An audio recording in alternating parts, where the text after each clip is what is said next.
नमस्कार, मेरी इस नई वीडियो में आपका स्वागत है। आज की वीडियो उस पर है जो रोजाना हजारों लोगों की जान ले रही है। हम अक्सर हमारे ही आसपास इसको लोगों की जिंदगियों को निगलते हुए देखा है, जिसको हम हार्ट अटैक के नाम से जानते हैं।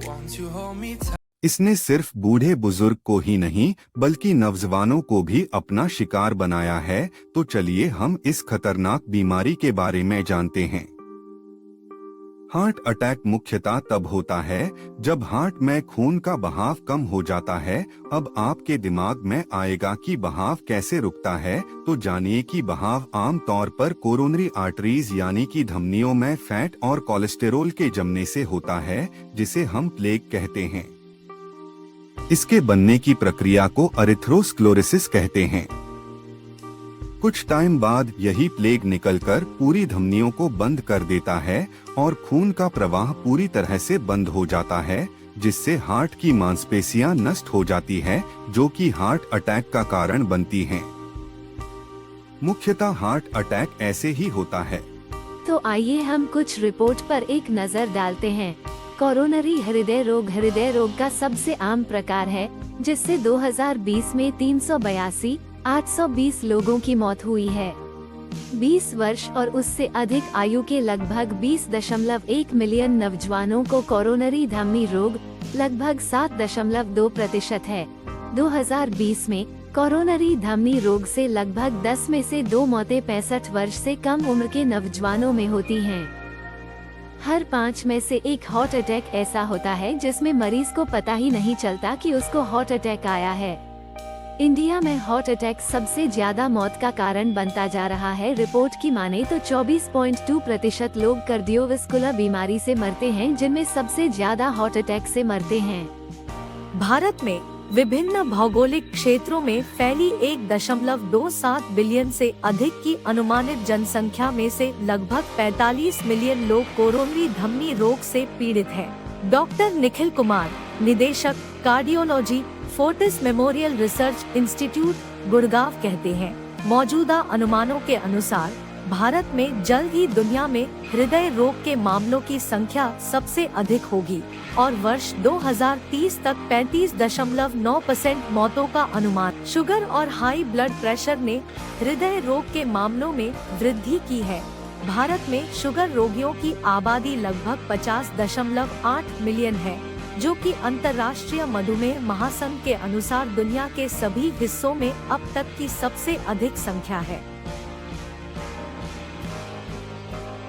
तो चलिए हम जानते हैं ये होती कैसे हैं।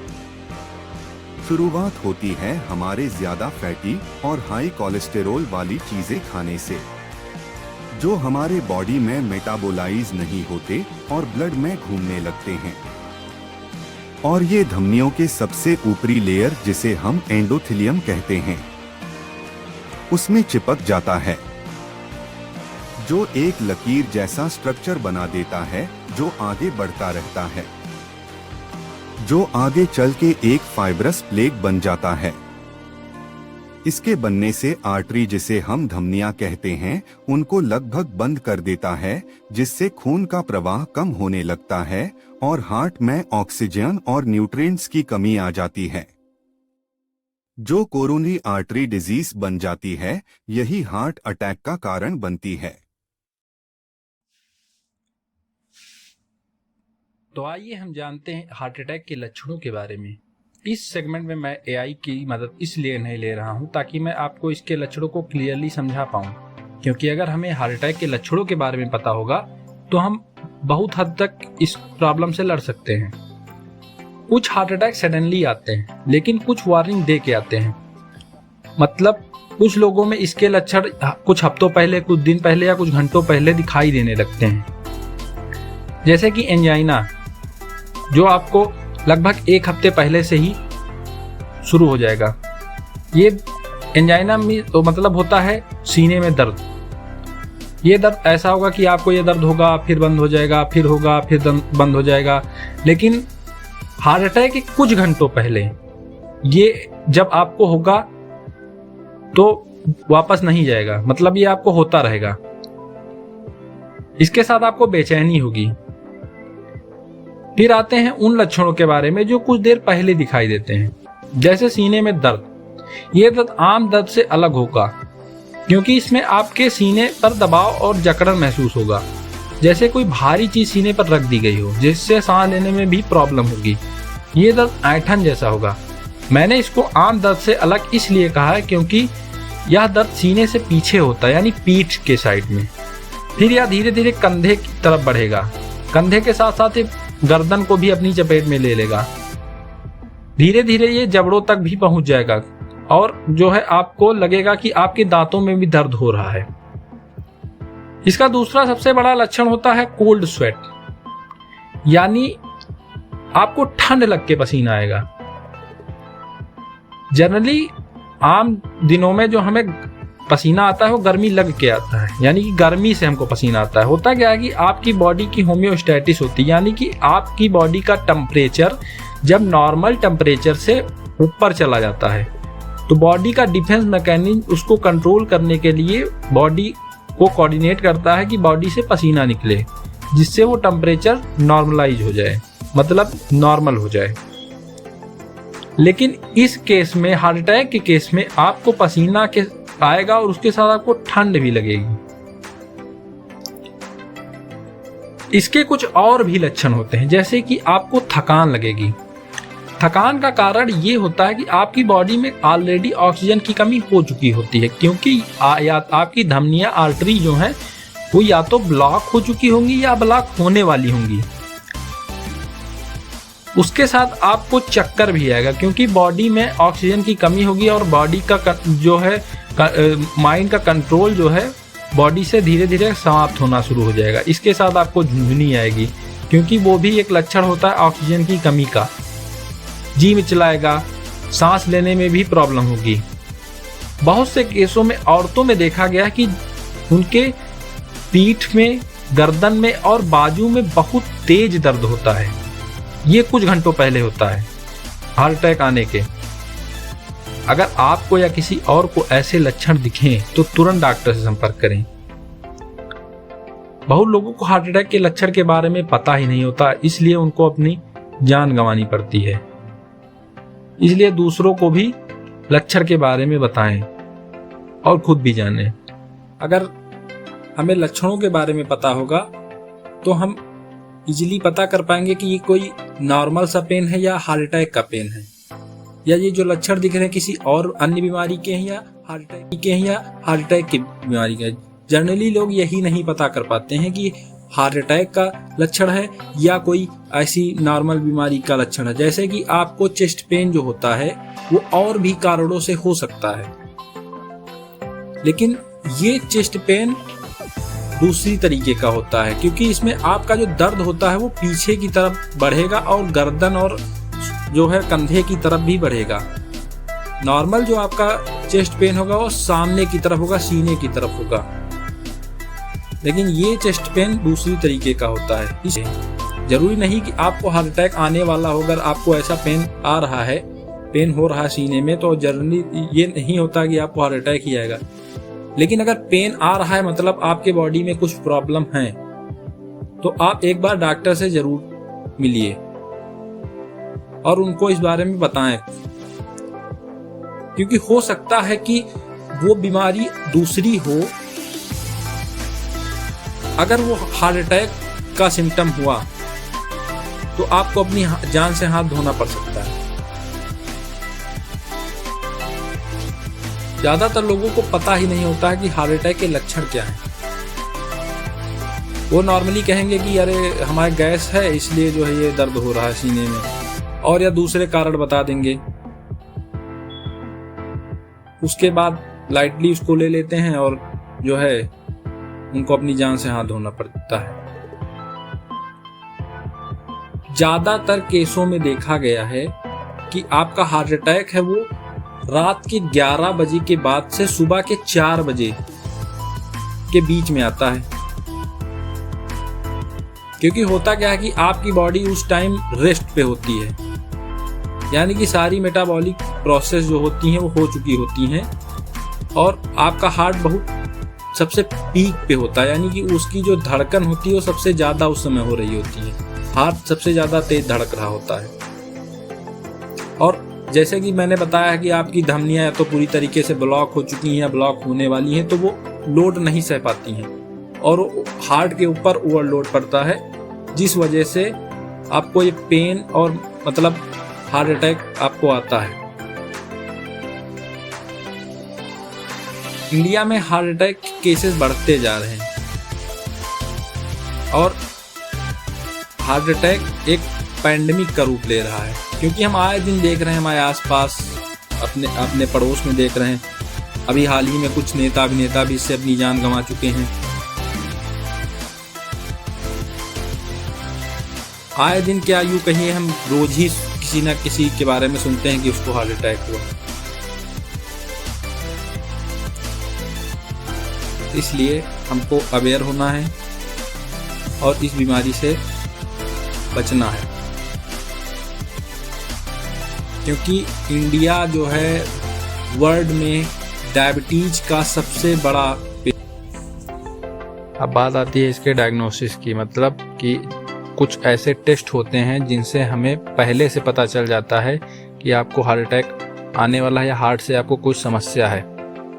जैसे कि कुछ बीमारियां होती हैं, उसके चेंजेस पहले से आते हैं और हम उस मतलब कि बॉडी में कुछ चेंजेस आते हैं जिनके वजह से ये बीमारियां होती हैं। उन चेंजेस को हम पता करने के लिए कुछ टेस्ट कराते हैं। उन टेस्टों के बारे में हम आपको विस्तार से जानकारी देंगे। इसका पहला टेस्ट है लिपिड प्रोफाइल। इसे हम कोलेस्ट्रॉल टेस्ट के नाम से भी जानते हैं। यह आपके हार्ट अटैक के होने के रिस्क या अन्य हार्ट से रिलेटेड बीमारियों के होने के रिस्क के बारे में बताता है। इसके कुछ पार्ट होते हैं, जैसे कि टोटल कोलेस्ट्रॉल, यानी कि आपके ब्लड में कितना कोलेस्ट्रॉल है। जितना ज़्यादा आपके ब्लड में कोलेस्ट्रॉल होगा उतना ज़्यादा आपको रिस्क होगा हार्ट अटैक आने का। फिर इसमें एक होता है हाई डेंसिटी लिपोप्रोटीन कोलेस्ट्रॉल, यानी HDL। ये हमारा गुड कोलेस्ट्रॉल कहा जाता है, क्योंकि ये आपकी आर्टरीज को जो है ओपन रखता है और ब्लड जो है फ्लो होने में कोई प्रॉब्लम नहीं आती है। इसका दूसरा पार्ट होता है LDL, यानी लो डेंसिटी लिपोप्रोटीन कोलेस्ट्रॉल, जिसको हम बैड कोलेस्ट्रॉल के नाम से जानते हैं। बेसिकली यही रिस्पॉन्सिबल होता है हार्ट अटैक के होने का, क्योंकि ये आपकी धमनियों में इकट्ठा होना शुरू हो जाता है, प्लेग कॉज कर देगा। जो आपकी धमनियों का ल्यूमेन होता है उसको कम कर देगा, जिससे आपका ब्लड जो है वो इजीली फ्लो नहीं होगा और ऑक्सीजन की कमी हो जाएगी, जिससे आपको हार्ट अटैक आएगा। इसी का एक पार्ट होता है ट्राइग्लिसराइड टेस्ट, यानी ये एक ट्राइग्लिसराइड एक दूसरे अदर टाइप का फैट होता है, दूसरे टाइप का फैट होता है कोलेस्ट्रॉल से अलग, लेकिन ये भी रिस्पॉन्सिबल होता है हार्ट अटैक का, क्योंकि ये जितना ज़्यादा आपके ब्लड में होगा उतना ज़्यादा आपको हार्ट अटैक होने का खतरा रहेगा। इसलिए लिपिड प्रोफाइल टेस्ट कराया जाता है। ये आप खुद से भी करा सकते हैं और इसको आप देख सकते हैं कि आपके बॉडी में क्या कोलेस्ट्रॉल की जो है लेवल ज़्यादा तो नहीं हो रहा है, क्योंकि उस पर आपको एक रेफरेंस दिया होता है और आपका ओरिजिनल टेस्ट दिया होता है, जिससे आप इजीली कंपेयर कर सकते हैं। और ये इसमें किसी डॉक्टर की भी ज़रूरत नहीं होती, ये आप खुद से भी कर सकते हैं, क्योंकि आप ये लिपिड प्रोफाइल टेस्ट कहीं से भी करा सकते हैं, किसी भी पैथोलॉजी से, और आपको इजीली पता चल जाएगा कि आपका कोलेस्ट्रॉल लेवल क्या है। क्योंकि आपका जितना ज़्यादा कोलेस्ट्रॉल होगा उतना ज़्यादा आपको रिस्क होगा हार्ट अटैक का। तो ये आप खुद से भी करा सकते हैं, इसके लिए किसी डॉक्टर की भी ज़रूरत नहीं। इसका दूसरा पार्ट है ट्रोपोनिन टेस्ट, यानी इसे हम कार्डियक टेस्ट के नाम से भी जानते हैं। जब हमारी कार्डियक सेल्स यानी हार्ट की सेल्स जो हैं डैमेज होती हैं तो एक प्रोटीन रिलीज करती हैं, ट्रोपोनिन। इसको हम इस टेस्ट को इसलिए कराते हैं क्योंकि जब हम जितना ज़्यादा ट्रोपोनिन का लेवल हमारे ब्लड में होगा उतना ज़्यादा हमारी हार्ट की सेल्स डैमेज हुई हैं। इससे हमको ये पता चलता है कि अगर आपके ट्रोपोनिन टेस्ट में पॉजिटिव आता है, यानी कि आपका ब्लड में आपके ट्रोपोनिन पाया गया है, यानी इसका मतलब है आपको प्रीवियसली हार्ट अटैक आ चुका है। ये डॉक्टर जनरली कराते हैं ये पता करने के लिए क्या आपको जो है हार्ट अटैक तो नहीं आया, क्योंकि बहुत से केसों में देखा गया है कि आपको हार्ट अटैक आता है लेकिन आपकी जान को कोई नुकसान नहीं होता। आपको सिम्टम नज़र आएंगे, आपको प्रॉब्लम होगी पूरी, लेकिन आप जो है बच जाएंगे। अब जैसे आपको रात में जो है आपको हार्ट अटैक आया, आपको बहुत तेज़ सीने में दर्द हुआ, पसीना आया और जो भी सिम्टम्स हैं वो आए, सुबह आप जो है डॉक्टर के पास गए या उसी टाइम आप डॉक्टर के पास गए तो डॉक्टर आपसे ट्रोपोनिन टेस्ट कराएगा, क्योंकि ये 48 घंटे के अंदर कराया जाता है ताकि हमें पता चले ट्रोपोनिन लेवल जो है जो आपके ब्लड में है। इससे डॉक्टर को एक आइडिया हो जाता है कि क्या आपको हार्ट अटैक आया तो नहीं आया है। इसलिए ये टेस्ट जो है हार्ट अटैक आने के बाद कराया जाता है। और ये सबसे अच्छा टेस्ट माना जाता है हार्ट अटैक को पता करने के लिए कि क्या आपको हार्ट अटैक तो नहीं आया, क्योंकि बहुत से केस ऐसे देखे गए हैं जिनमें हार्ट अटैक आता है, लोगों को पता भी नहीं चलता कि उनको हार्ट अटैक आया है बाई लक। फिर कुछ डॉक्टर के द्वारा एग्जामिनेशन कराए जाते हैं जिससे पता चल सके कि आपके हार्ट की कंडीशन क्या है। जैसे कि उसमें आता है एक्सरे से हमारे लंग्स और हार्ट की जो कंडीशन है वो पता चलती है। दूसरा आता है इलेक्ट्रोकार्डियोग्राम, यानी जिसे हम ECG के नाम से जानते हैं। ECG से भी हमारी हार्ट की फंक्शनिंग का पता चलता है और हार्ट प्रॉपर फंक्शन कर रहा है या उसमें कुछ प्रॉब्लम है या चेंजेस हैं, उससे ECG से हमें पता चलता है। डॉक्टर इसे कराता है ताकि उसको हार्ट की प्रॉपर फंक्शनिंग के बारे में पता चल सके। अगर उसमें कुछ डिस्टर्बेंस आता है तो मतलब कि आपके हार्ट में कुछ प्रॉब्लम है। इसके बाद आता है इकोग्राम एक टेस्ट है जिसमें हम एक डाई का इस्तेमाल करते हैं आपकी बॉडी में, जिससे आपको हमें पता चलता है कि जो है आपका हार्ट वर्किंग कंडीशन में उसका जो है वर्किंग कंडीशन पता चलता है, उसके वाल्व्स के बारे में आपको पता चलता है और भी बहुत सारी जो जानकारियाँ मिलती हैं वो उस रिपोर्ट में मेंशन होती हैं कि आपका हार्ट प्रॉपर फंक्शन कर रहा है या कोई इसमें प्रॉब्लम है, उसके वाल्व्स में कोई प्रॉब्लम तो नहीं है, प्रॉपर ब्लड फ्लो हो रहा है कि नहीं हो रहा, वो उसका पूरा एक इमेज जो है बनाता है। इको मतलब होता है साउंड वेव से वो जनरली आपका जो एक हाथ का डायग्राम बनाता है मोशन का, वो भी मतलब आपका हार्ट जैसे मोशन कर रहा है उस हिसाब से उसका डायग्राम बना देता है, जिससे डॉक्टर को ये डायग्नोस करने में पता आसानी होती है कि आपके हार्ट में कोई प्रॉब्लम तो नहीं है। उसके बाद आता है कोरोनरी एंजियोग्राम। ये एक टेस्ट होता है जिसमें आपके थाइस के पास से एक रबर की ट्यूब डाली जाती है। उस ट्यूब से हम जो है आर्टरीज में इंसर्ट करते हैं और उसके साथ एक डाई भी डालते हैं, जिससे हमारी जो आर्टरीज हैं उनका एक स्ट्रक्चर एकदम बिल्कुल क्लियर नजर आए कि कहीं ये बेसिकली टेस्ट कराया जाता है कि आपके कहीं आर्टरीज में कोई प्लेग तो नहीं जमा, यानी कोई थक्का तो नहीं जमा, कहीं कुछ एक्युमुलेट तो नहीं या कहीं कोलेस्ट्रॉल जमा नहीं है, उसके लिए ये टेस्ट कराया जाता है, जिससे डॉक्टर को पता चलता है कि आपके बॉडी में कहीं कोई थक्का जमा नहीं या कहीं कुछ फैट वेट एक्युमुलेट नहीं है। अब बात करते हैं इसके उपचार की। तो कुछ मेडिकेशन यूज किया जाता है हार्ट अटैक को ट्रीट करने के लिए, जैसे कि सबसे पहला आता है इसमें एस्प्रिन। ये एक ब्लड थिनर है, इसको एसिटल सैलिसिलिक एसिड के नाम से भी जानते हैं। इस ड्रग का यूज हम करते हैं एज अ ब्लड थिनर, क्योंकि ये आपके ब्लड क्लॉटिंग को रोकता है, जिससे पतली होज की धमनियों से भी ब्लड आसानी से बह सके। और एस्प्रिन को हम एक फर्स्ट एड के रूप में भी यूज कर सकते हैं। जैसे कि अगर किसी को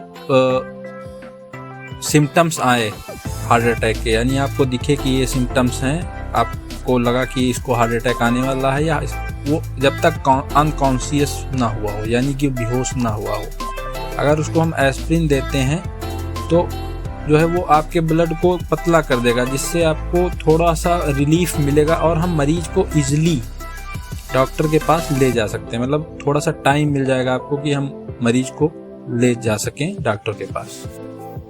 दूसरे टाइप की ड्रग हैं जो ज़्यादा यूज की जाती हैं, वो हैं क्लॉट बस्टर्स, यानी कि ये दवाएं जो होती हैं वो आपके क्लॉट को ख़त्म करती हैं, जो कि आपके ब्लड फ्लो को रोकता है। ये दवाएं जो हैं बेसिकली हार्ट अटैक के बाद दी जाती हैं ताकि आपके जो है हार्ट सेल को और ज़्यादा नुकसान ना हो, यानी आपके हार्ट को और ज़्यादा नुकसान ना हो और सर्वाइवल जो है वो सर्वाइवबिलिटी जो है यानी कि आपके बचने के चांस ज़्यादा हो जाएं। इसमें 2 प्रकार के ड्रग्स आते हैं, थ्रोम्बोलिटिक्स और फाइब्रोलिटिक्स। थ्रोम्बोलिटिक्स जो होते हैं वो थ्रोम्बोसिस काज करने से रोकते हैं। थ्रोम्बोसिस वो प्रोसेस होता है जो है थ्रोम्बस बनाने का, यानी कि जो है प्लेग बनाने का, और फाइब्रोलिटिक रोकता है फाइब्रिनोजेन के रिलीज होने के। ये एक ऐसा जो है फैक्टर होता है, क्लॉटिंग फैक्टर इसे बोलते हैं, जो आपके ब्लड को क्लॉट करता है। अगर ये रोक दिया जाता है तो आपके ब्लड में क्लॉटिंग नहीं होती है, इसलिए ये दोनों क्लास की ड्रग जो है यूज। कुछ और भी ब्लड थिनर्स यूज किए जाते हैं जैसे कि हिपैरिन के इंजेक्शन दिए जाते हैं ताकि हिपैरिन जो है वो आपके जो है ब्लड सेल्स को मतलब स्टिकनेस ख़त्म कर देता है, वो चिपकते नहीं हैं, इसलिए क्लॉटिंग नहीं हो पाती है और जो है ये आपके हार्ट सेल्स को बचा लेते हैं। दूसरा आता है नाइट्रोग्लिसरीन। नाइट्रोग्लिसरीन के पिल्स आते हैं जो कि दिए जाते हैं ताकि आपकी जो आर्टरीज या धमनियां हैं उनका जो है ल्यूमेन बढ़ाया जा सके, यानी उनकी जो है डायमीटर बढ़ाया जा सके जिससे ब्लड इजीली फ्लो हो जाए। और ये पिल्स जो हैं ज़बान के नीचे रखी जाती हैं, टंग के नीचे रखी जाती हैं जिससे इजीली रिलीज हो जाएं और आपके ब्लड में पहुंच जाएं। इसके बाद आता है मॉर्फिन। मॉर्फिन को हम पेन किलर के रूप में यूज़ करते हैं। जहाँ पे नाइट्रोग्लिसरीन अपना असर नहीं दिखा पाती, यानी कि चेस्ट पेन में आपको रिलीफ नहीं मिलती, वहाँ पे हम मॉर्फिन देते हैं क्योंकि मॉर्फिन बहुत ही अच्छा पेन किलर माना जाता है। इसके बाद आता है बीटा ब्लॉकर। बीटा ब्लॉकर ऐसी ड्रग्स हैं जो आपके ब्लड प्रेशर को कंट्रोल करती हैं। ये दी जाती हैं पेशेंट को ताकि जो है और ज़्यादा हार्ट सेल्स में डैमेज ना आए। उसके बाद स्टैटिन्स यूज़ की जाती हैं। स्टैटिन्स ऐसी ड्रग हैं जो आपके ब्लड के कोलेस्ट्रॉल लेवल को कम करती हैं, यानी कि अगर आपका कोलेस्ट्रॉल लेवल कम होगा तो आपको हार्ट अटैक आने के उतने ज़्यादा कम चांस होंगे। स्टैटिन जो है खास करके एलडीएल को कंट्रोल करती है, लो डेंसिटी लिपोप्रोटीन कोलेस्ट्रॉल, जिसे हम बैड कोलेस्ट्रॉल के नाम से जानते हैं, क्योंकि यही कोलेस्ट्रॉल रिस्पॉन्सिबल होता है हार्ट अटैक का, क्योंकि ये आपके आर्टरीज यानी धमनियों में प्लेग कॉज कर देता है जिसकी वजह से आपको हार्ट अटैक आता है। इसके बाद आते हैं सर्जिकल प्रोसीजर पर। सर्जिकल प्रोसीजर यूज किया जाता है ब्लॉकेज को ख़त्म करने के लिए, यानी इसमें हम सर्जरी का यूज़ करते हैं ब्लॉकेज जहाँ होता है उसको ख़त्म करने के लिए। तो आइए कुछ मेथड जानते हैं जो सर्जरी प्रोसीजर में यूज किए जाते हैं जनरली। पहला होता है कोरोनरी एंजियोप्लास्टी एंड स्टेंटिंग। ये क्लॉग्ड आर्टरीज को खोलने के लिए यूज किया जाता है। इसे प्रीक्यूटिनस कोरोनरी इंटरवेंट्रिकल भी बोलते हैं, इसे पीसीआई शॉर्ट फॉर्म में बोलते हैं। इसमें होता क्या है कि आपके जो आर्टरी आपकी ब्लॉक हुई है उसमें एक ट्यूब डाली जाती है, रबर ट्यूब, और उसके साथ एक बैलून डाला जाता है वहाँ पे जहाँ पे आपकी आर्टरी ब्लॉक बंद हुई है। उसके बाद उस बैलून को फुलाया जाता है ताकि वो जो बंद आर्टरी है वो खुल जाए, और बैलून को निकालते समय उसमें एक स्टेंट डाला जाता है, यानी कि एक जाली होती है, मेटल की जाली होती है, वो मेडिकेटेड होती है ताकि वो जो है आपकी आर्टरी को खुला रखे। और आपकी रबर ट्यूब और बैलून निकाल लिया जाता है, वो स्टेंट वहीं डाल दी जाती है ताकि फिर दोबारा वहाँ पे ब्लॉकेज ना आए। उसके बाद दूसरा प्रोसीजर आता है कोरोनरी आर्टरी बाईपास सर्जरी, यानी जिसे हम बाईपास सर्जरी भी कहते हैं। इसमें जो है एक हेल्दी आर्टरी उठाई जाती है बॉडी के किसी भी पार्ट से और उसको उस ब्लॉक्ड आर्टरी के साथ लगाई जाती है हार्ट में, ताकि हार्ट की जो है ब्लड सप्लाई वो चलती रहे। ये आपको ये प्रोसीजर जो है हार्ट अटैक के टाइम किया जाता है या तब किया जाता है जब हार्ट थोड़ा सही हो जाए कुछ दिन बाद, यानी हार्ट अटैक के। तो आइए हम जानते हैं समस्याओं के जड़ और उसके बचाव के बारे में। पहला है डोंट स्मोकिंग। आपको धूम्रपान कतई नहीं करना है, क्योंकि धूम्रपान जो है वो कारण होता है हाइपरटेंशन का, और हाइपरटेंशन सीधा आप हार्ट अटैक का सबसे बड़ा कारण होता है। उसके बाद दूसरा नंबर आता है एक्सरसाइज का। हम अपनी रोज़मर्रा की लाइफ में इतना व्यस्त होते हैं कि एक्सरसाइज और मेहनत का काम नहीं करते हैं। ऑफिस वर्क के वजह से दिन भर कुर्सी पे बैठे रहते हैं या कहीं और काम करते हैं, वहाँ बहुत ज़्यादा मेहनत नहीं करते हैं, जिससे हमारी मेटाबॉलिक जो प्रोसेसेस हैं वो बिगड़ जाती हैं। और इनको बेहतर बनाने के लिए दिन में सुबह के टाइम कम से कम 30 से 60 मिनट योगा या एक्सरसाइज करनी चाहिए, खास करके कार्डियाक एक्सरसाइजेस, जिनसे आपकी कार्डियाक सेल्स जो हैं मैच्योर होती हैं। उसके बाद आता है कि आपको बैलेंस डाइट लेनी चाहिए। अच्छा खाना आप खाएंगे तो आपका स्वास्थ्य भी अच्छा रहेगा, क्योंकि बाहर की तली भुनी हुई चीज़ें, मिलावटी चीज़ें और जंक फूड खाने से हमें बॉडी में कोलेस्ट्रॉल और फैट का लेवल बढ़ जाता है, जो सीधा कारण होता है हार्ट अटैक का। फिर आता है सबसे मेजर इशू जो है वो है ओबेसिटी, बढ़ता वजन यानी मोटापा। ये सबसे बड़ा कारण होता है हार्ट अटैक का, क्योंकि आप जितने मोटे हैं उतना ही आपके बॉडी या ब्लड में फैट का लेवल है, या उतना ज़्यादा आपके बॉडी में कोलेस्ट्रॉल है, जो सीधा आपके हार्ट अटैक का सबसे बड़ा कारण होता है। क्योंकि जनरली देखा गया है मोटे लोगों को ज़्यादा हार्ट अटैक आते हैं। हमें अच्छी नींद लेनी चाहिए, क्योंकि अच्छी नींद लेंगे हम तो हमारी जो मेटाबॉलिक प्रोसेस हैं वो ज़्यादा होंगी, क्योंकि जब हम सोते हैं तभी बॉडी की सारी मेटाबॉलिक प्रोसेस स्टार्ट होती हैं और बहुत अच्छे से होती हैं, मतलब बेहतर होती हैं। इसलिए हमें एक अच्छी नींद लेनी चाहिए। इसीलिए कहा गया है कि कम से कम 8 घंटे आपको सोना चाहिए स्वस्थ शरीर के लिए। मैनेज स्ट्रेस, ये दूसरा सबसे बड़ा कारण होता है हार्ट अटैक का, क्योंकि आप जितना ज़्यादा स्ट्रेस लेंगे, तनाव लेंगे, उतना ज़्यादा आपके बॉडी में डिस्टर्बेंस आएगा। क्योंकि स्ट्रेस जो है सिर्फ हार्ट अटैक का ही जो है मेजर इश्यू नहीं है, वो और भी बीमारियां लाता है, जैसे कि आपका हाइपरटेंशन हो गया, और भी बहुत सारी बीमारियां हैं जो स्ट्रेस के वजह से होती हैं। इसलिए हमें स्ट्रेस नहीं, तनाव नहीं लेना है। सबसे लास्ट में आता है गेट रेगुलर हेल्थ स्क्रीनिंग। आपको रेगुलर हेल्थ चेकअप कराना है, क्योंकि आप अगर अपनी बॉडी की प्रोसेस या अपने बॉडी पर एक नज़र बनाए रखेंगे तो उससे आपको ये पता चलता रहेगा कि आपकी बॉडी में कुछ डिस्टर्बेंस तो नहीं आ रहा। रेगुलर स्क्रीनिंग से ये होता है कि आपको पहले से ही पता होता है कि आपकी बॉडी में कोई डिस्टर्बेंस तो नहीं आ रहा है। जैसे कि लिपिड प्रोफाइल, आप पहले से अगर लिपिड प्रोफाइल करा लेंगे तो आपको LDL और HDL की लेवल के बारे में पता होगा, आपको कोलेस्ट्रॉल लेवल के बारे में पता होगा, जिससे ये आप पता कर सकते हैं कि हाँ जो है हमारा कोलेस्ट्रॉल लेवल अगर बढ़ा है तो मतलब हमको आगे फ्यूचर में दिक्कत हो सकती है। और लास्ट में मैं कहना चाहूँगा कि आप हंसते रहिए, क्योंकि smile is a good exercise, free of cost है, कोई साइड इफ़ेक्ट नहीं है, और ये एक ऐसी एक्सरसाइज है जो आपके हार्ट मसल्स को मैच्योर करती है, आपके हार्ट को बहुत ज़्यादा मजबूत करती है। इसलिए जब भी मौका मिले आप हंसिए, आप खुल के हंसिए। अगर आपको हमारी वीडियो पसंद आई हो तो लाइक करें और आगे भी वीडियो देखने के लिए सब्सक्राइब करें।